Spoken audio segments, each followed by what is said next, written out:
Mga kaibigan, maligayang pagdating sa aking bagong explanation video. Ngayon ay sisimulan na natin ang talakayan tungkol sa blood laban sa duty. Kung nagustuhan ninyo ang video, huwag kalimutang mag-subscribe sa aming channel na Cinema Insight English. Para sa mga nanonood mula sa Facebook, ang link ng aming YouTube channel ay nasa video description. I-click lamang ang link at mag-subscribe upang makatanggap ng lahat ng mga update.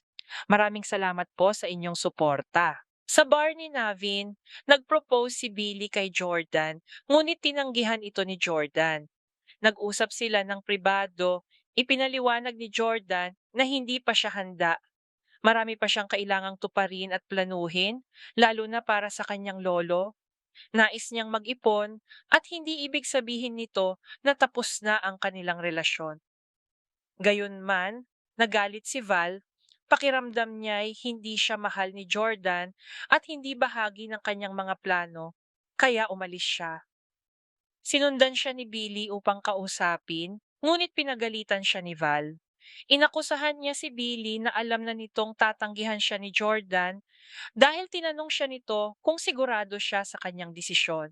Sinabi ni Jordan kay Val na huwag idamay si Billy, ngunit iginiit ni Val na si Billy ang dahilan kung bakit siya nag-propose.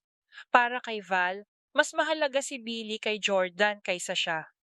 Itinanggi ito ni Billy, sinabing magkaibigan lamang sila. Hindi naniwala si Val dahil nakita niya ang kanilang yakapan at mga tinginan. Ipinaliwanag ni Jordan na ang pagkakaospital ni Oliver ay hindi maliit na bagay. Dahil pamilya si Billy, iniwan siya ng kanyang ama, namatay ang kanyang ina at may sakit ang kanyang lolo. Si Billy at ang kanyang pamilya na lamang ang natitira sa kanya. Ngunit tumanggi pa rin si Val na maniwala at umalis. Paglaon, nagulat si Billy nang may makita siyang inilagay sa loob ng kanyang kotse. Lumingon siya at may nakitang nagtatago. Pinaghinalaan ng kanyang mga kaibigan si Val, ngunit hindi naniwala si Billy dahil sinundan niya ito at walang nakita sa CCTV. Blind spot ang lugar. Kinabukasan, binisita ni Jordan ang kanyang lolo sa pasilidad, ngunit hindi na siya nakilala nito.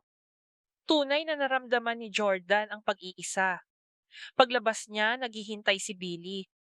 Alam ni Billy na pumupunta si Jordan doon kapag may problema. Humingi siya ng tawad, ngunit sinabi ni Jordan na parang set-up ang nangyari. Inamin ni Billy na hindi niya alam ang gagawin. Wala siyang karapatang pigilan si Val dahil relasyon nila iyon. Hindi niya nais na makialam. Sinabi ni Jordan na dapat man lang ay binalaan siya ni Billy dahil nag-usap sila at nangyari ang lahat ng walang paalala. Sinabi ni Billy kay Jordan na mali siya dahil galit siya sa trader ngunit naglihim sa sariling kaibigan. Muli siyang humingi ng tawad. Humingi rin ng tawad si Jordan kay Billy dahil nadamay siya sa ginawa ni Val sa kanyang kotse. Naistawagan ni Jordan si Val, ngunit pinigilan siya ni Billy.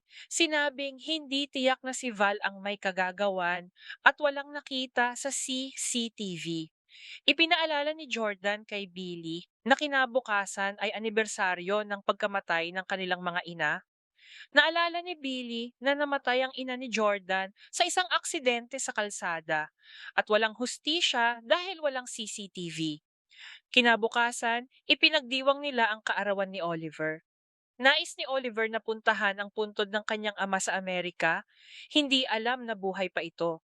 Sadyang sinabi ni Billy na patay na ang kanilang ama upang hindi magdusa ang kanyang kapatid dahil iniwan sila nito. Habang naghahanda ng pagkain, naramdaman ni Billy na may nakatingin sa kanya. Biniro siya ni Jordan na baka tadhana iyon. Nag-donate si Billy sa women's shelter kung saan nagtatrabaho ang kanyang tiyahin na si Precious. Doon, nakilala niya si Abby. Si Abby ay pinabayaan ng kanyang ina at iniwan ng kanyang kapatid. Labis siyang natuwa nang makilala si Billy dahil siya ang pinakamalaking tagahanga nito. Natuto si Billy ng nakaraan ni Abby mula kay Precious. Nagtapos si Abby ng kolehiyo sa marketing, ngunit hindi nakapagtrabaho dahil inalagaan niya ang kanyang may sakit na ina. Pag-uwi, tahimik siyang pumasok upang hindi magising ang ina. Masaya niyang idinagdag ang kanyang litrato kasama si Billy sa kanyang koleksyon. Ang mga dingding ng kanyang silid ay puno ng mga larawan ni Billy mula pagkabata hanggang sa kasalukuyan. Ano ang plano ni Abby para kay Billy ay hindi pa nalalaman? Itinatampok ng bahaging ito ang pagtutok sa paghingi ng tawad ni Billy, kalungkutan ni Jordan, kaarawan ni Oliver at plano ni Abby na nagdadala ng mas emosyonal at misteryosong pag-ikot sa kwento. Maraming salamat sa panonood ng buong video. Para mapanood ang susunod na episode explanation, huwag kalimutang mag-subscribe Cinema Insight English Channel.